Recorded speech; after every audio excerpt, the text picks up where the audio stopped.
cuma demonstrasinya diwarnai dengan ada pembakar mobil dan lain sebagainya. Mungkin pemerintah juga menganggap ini perlu ada sesuatu yang harus dipersalahkan. Kemudian keesokan harinya ada rapat keamanan terbatas.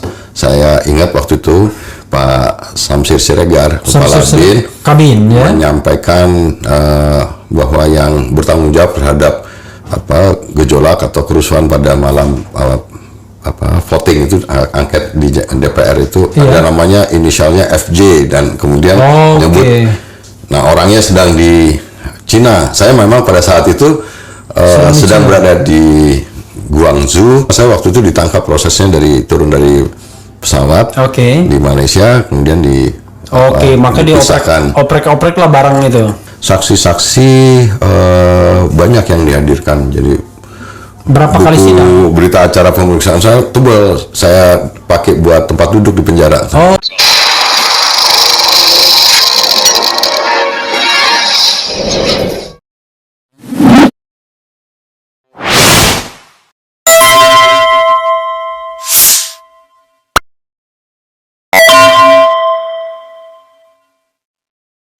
Assalamualaikum warahmatullahi wabarakatuh, Sobat RH sekalian. Jumpa lagi kita di channel yang keren ini, Keren Cadas ya. Saya harus ngebrak karena di depan saya ada aktivis. Jadi kalau orang mengatakan masa pemerintahan Presiden Jokowi itu suka nangkep aktivis, nah ini rupanya pernah ditangkap pada masa pemerintahan SBY. Dan sekarang mau geruduk Sentul City ya untuk tanya kepada Gubernur Jawa Barat, ini benar nggak pajaknya Sentul City ini ya? Beliau juga aktif di pedagang pasar dan Dekopin, Dewan Koperasi Indonesia. Beliau adalah Ferry Juliantono. Assalamualaikum warahmatullahi wabarakatuh. Mas Refli. Ya. Jadi kita sudah pakai prokes pokoknya. Jadi Mas Ferry, makasih datang ya. Sama-sama. Saya juga. Iya, saya langsung tembak aja. Saya pertama kali mendengar nama Ferry Juliantono. Mas Ferry kelahiran tanggal 27 Juli 67 ya? Iya, benar. Kuda Tuli ya, 27 Juli itu Kuda Tuli ya. Peristiwa 27 Juli 1996. Kerusuhan ya, 96 di markas PDIP ya. Yang melambungkan nama Budiman Sujatmiko. Jadi Mas Ferry, saya terus terang ingat nama Mas Ferry itu pertama kali ketika demo ditangkap, diberitakan ditangkap. Itu pada masa pemerintahan SBY. Nah tentu Sobat Era sekalian kan banyak yang muda-muda mungkin belum tahu masa itu ya. Itu tahun berapa itu? Tahun 2008. 2008. 2008. Ya. Waktu itu saya diajak bersama Pak Rizal Ramli dan beberapa tokoh-tokoh. Dia lagi. Dulu waktu itu kita ingin membawa jalan baru ekonomi Indonesia sebenarnya. Nah, kebetulan saya minta untuk menjadi sekjen di Komite Bangkit Indonesia itu. Komite Bangkit Indonesia? Iya. Yang diketuai oleh? Ada Pak Rizal Ramli di situ. Dulu didirikan ada ada Gus Dur, ada Pak Amin Rais, ada Pak Mengkubono, ada segala macam gitu. Jadi memang dulu didirikan gelisah dengan situasi, terutama terhadap jalan ekonomi yang kemarin pada saat pemerintahan Pak SBY itu sebenarnya lebih liberal gitu. Nah kita waktu lebih itu liberal. Tapi di sekarang lebih liberal lagi sekarang. Ini ugal-ugalan ini. Sekarang ugal-ugalan. Sekarang ugal-ugalan.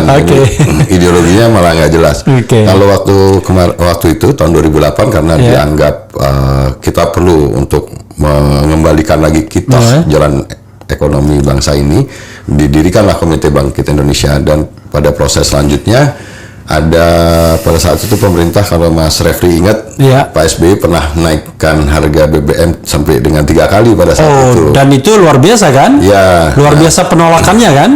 Ya, dan itu terjadi penolakan di mana-mana, bentuknya demonstrasi semua. Bahkan isunya impeachment segala gitu. Macam. Nah, di ujungnya kemudian ada mekanisme voting dan kemudian penggunaan hak angket oleh DPR terhadap itu, dan seluruh fraksi kecuali Partai Demokrat itu mendukung jalanan, artinya mendukung aspirasi rakyat untuk menolak rencana pemerintah untuk menaikkan harga BBM. Tapi waktu voting menang kalau nggak salah. Voting menang, jadi secara politik sebenarnya menang kita. Nah, tapi kemudian besoknya itu kan malam itu terjadi perubuhan pagar DPR itu diwarnai dengan waktu voting kenaikan BBM tuh kalah ya? Pemerintah kalah. Oke. Seluruh fraksi kecuali Partai Demokrat mendukung penolakan terhadap rencana kenaikan pemerintah, kenaikan BBM dari pemerintah. Nah, cuma demonstrasinya diwarnai dengan ada pembakar mobil dan lain sebagainya. Mungkin pemerintah juga menganggap ini perlu ada sesuatu yang harus dipersalahkan. Kemudian keesokan harinya ada rapat keamanan terbatas. Saya ingat waktu itu Pak Samsir Siregar, Kepala BIN, menyampaikan bahwa yang bertanggung jawab terhadap gejolak atau kerusuhan pada malam voting itu angket di DPR itu ada namanya inisialnya FJ dan kemudian menyebut nah orangnya sedang di Cina. Saya memang pada saat itu sedang berada di Guangzhou menghadiri acara undangan dari All China Youth Federation gitu loh, bersama dengan perwakilan pemuda di Indonesia. Kalau ini kita boleh nih, jadi kita mainkan dulu kopinya. Tambah cerdas ini kalau jadi di Guangzhou itu saya baca nonton di internet, saya udah jadi buronan itu.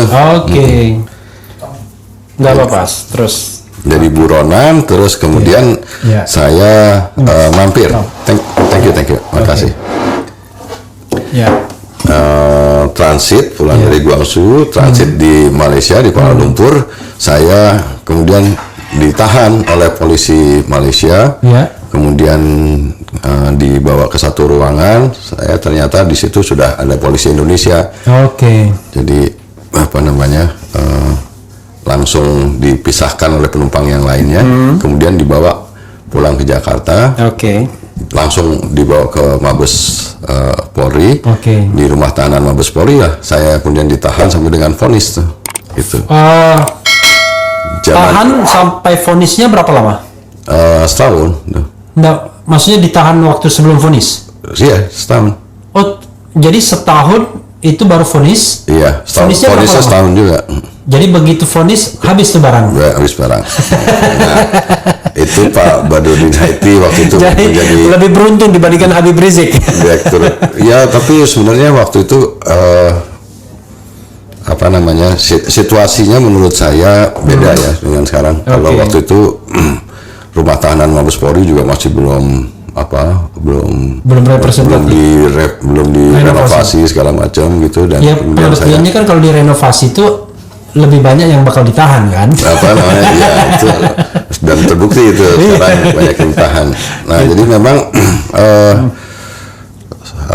waktu ditahan itu seperti itu, dan penjara, vonis, dan setelah itu saya keluar. Tidak banding, tidak kasasi ya, karena sudah habis masa tahanan kan? Nggak ada gunanya juga kan? Gitu. Setelah itu saya menyelesaikan doktor karena itu tahun 2008 itu belum berpartai berarti? Belum.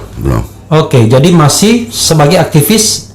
Masih jadi aktivis. Aktivis jalanan pokoknya. Aktivis non partai. Dan kita waktu itu memang predikat aktivis pro demokrasi ini melekat lah. Karena memang sejarah kita sebagai aktivis di kampus Mas Ferry dari Universitas Pajajaran S1. Unpad ya? Akuntansi saya dengar. Iya, akuntansi. Luar biasa, perhitungan politiknya agak ini nih. Agak akurat ya. Tapi akuntansi jurusan perhitungan politik. Nah, itu kan memang waktu itu kita menggelorakan tentang semangat pro demokrasi. Jadi demokrasi yang kita bangun ini sekarang sebenarnya adalah salah satu yang kita perjuangkan. Hasilnya memang ada demokratisasi politik gitu. Tapi saya juga masih merasa bahwa demokratisasi politik itu hanya menjangkau elit aja. Perubahan itu tidak sampai ke akar rumput, bawah, ke masyarakat luas. Ternyata yang sangat berpengaruh terhadap masyarakat luas itu adalah perubahan sistem ekonominya. Tapi sebelum kita ke sana ya, langsung mengarah ke perubahan sistem ekonomi aja. Ya, saya sekarang perubahan politik itu tidak otomatis merubah sistem ekonomi. Tapi kalau tujuannya sistem iya. ekonominya dirubah, perubahan politiknya tapi saya ingin mendalami soal demo tadi ya. Waktu itu tuduhannya apa? Kalau nggak salah pasal 160 penghasutan yang menyebabkan pasal Habib Rizik juga itu.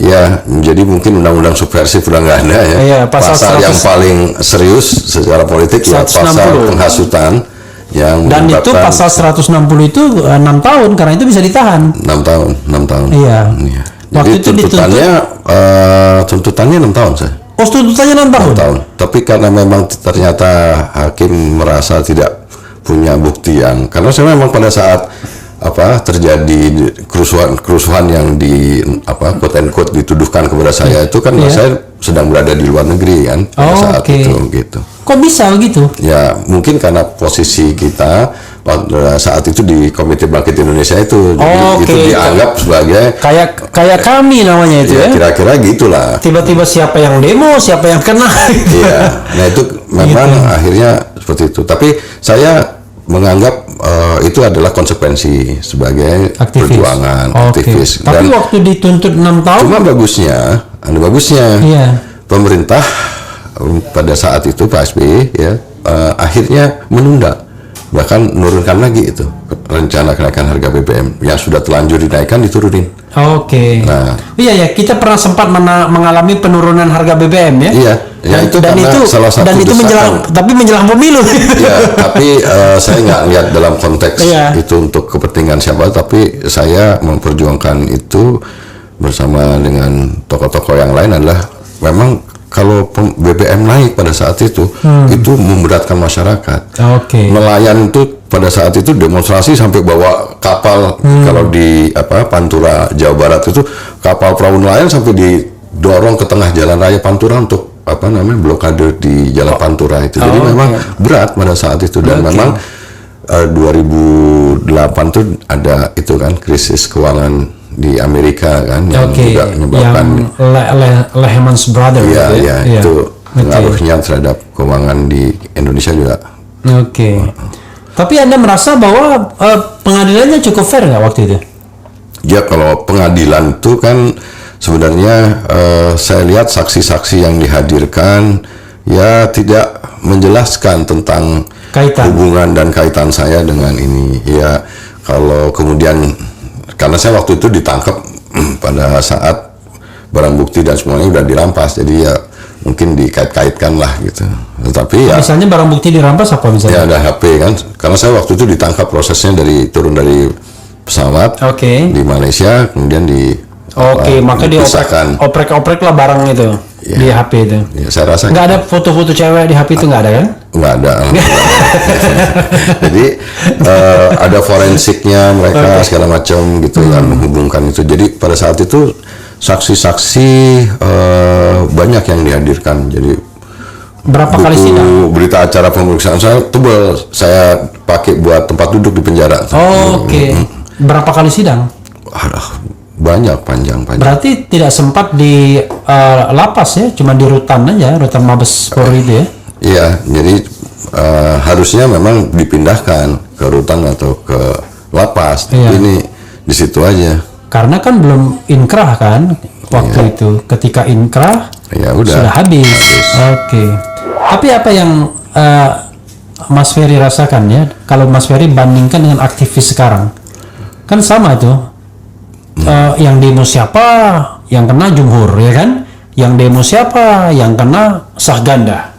Cuma memang untuk Sahganda paling tidak yang nggak lama juga, cuma 10 bulan juga gitu. Bedanya waktu 2008 itu sosial media belum marak seperti sekarang. Jadi memang agak berbeda Mas Refli.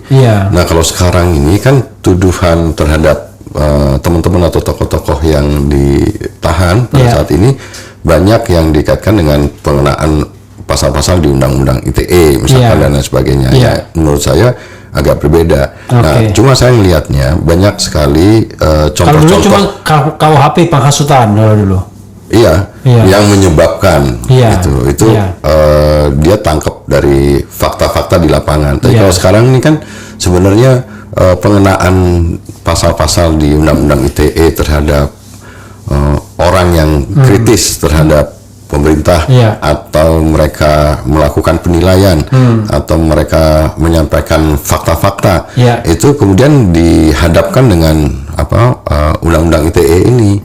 Nah, padahal sebenarnya kalau itu dijadikan sebagai alat oleh kekuasaan, ya itu kacau juga. Sosial media ini kan itu wilayah publik, yang harusnya kalau menurut pendapat saya justru kita menjadikan wilayah publik itu adalah tempat untuk disitulah kehendak umumnya rakyat untuk membatasi kekuasaan mutlaknya yang sedang berkuasa.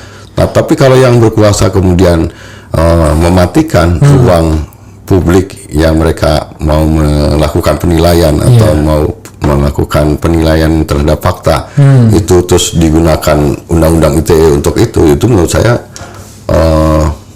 salah dan fatal. Artinya dalam demokrasi seperti sekarang, indeks demokrasi kita turun, indeks demokrasi turun, segala macam turun. Dan sekarang buat apa kalau kita mau, pemerintah ini mau memajukan pembangunan atau memajukan bisnisnya gitu, terus dengan indeks demokrasi yang turun, apa kata dunia gitu. Indeks demokrasi turun, indeks persepsi korupsi turun, ya kan? Kecuali kita cuma mau bisnis sama Tiongkok sama Korea Utara, kan itu yang sama-sama indeks prestasinya indeks demokrasinya rendah gitu loh. Indeks demokrasi Iya, itu. saya rasa kalau dalam pergaulan dunia yang sekarang juga melekatkan indeks-indeks atau ukuran-ukuran demokrasi seperti itu, ya tentu kita harus aware terhadap itu. Nah, sekarang orang berita hari ini ada mahasiswa-mahasiswa ditangkap, yang di Solo, segala macam, dan saya rasa kelihatan kekuasaan menikmati peristiwa-peristiwa penangkapan itu. Harusnya kan malu. Jadi mungkin Mas Ferry mau bilang ini masih gaya feodalisme ya. Artinya, waduh, ini bos kita mau datang nih, ya kan? Kalau ada yang protes-protes, kondisi kita nanti jelek. Kira-kira begitu kan mungkin ya, yang petugas-petugas itu. Makanya dia reaktif sekali. Ada orang bawa spanduk, tangkap. Iya. Gitu. Itu kan justru sebenarnya merugikan Pak Jokowi sendiri itu. Dan masyarakat sekarang menganggap Pak Jokowi menikmati itu. Peristiwa penangkapan kan ngerti bahwa seolah-olah itu bagian dari feodalisme. Iya, beliau kan orang yang beliau orang yang mengamati sosial media dan tahu berita penangkapan itu, dan harusnya sadar bahwa itu menurunkan indeks demokrasi negeri ini dan juga persepsi orang. Persepsi orang jelek. Terhadap dia kan jelek. Iya. Padahal kan kenapa dia tidak, kan dia tinggal bilang, perintahkan kepada Kapolri misalnya, tolong saya hanya butuh pengamanan dalam pengertian jangan sampai muncul kerumunan, jangan sampai timbul kerusakan. Tapi kalau orang demo mau protes ya nggak apa-apa, kan harusnya begitu dia ngomong. Dan kan dalam demokrasi boleh demonstrasi. Iya. Menyatakan pendapat boleh, happening art boleh. Nah, ini harusnya Pak Jokowi marah.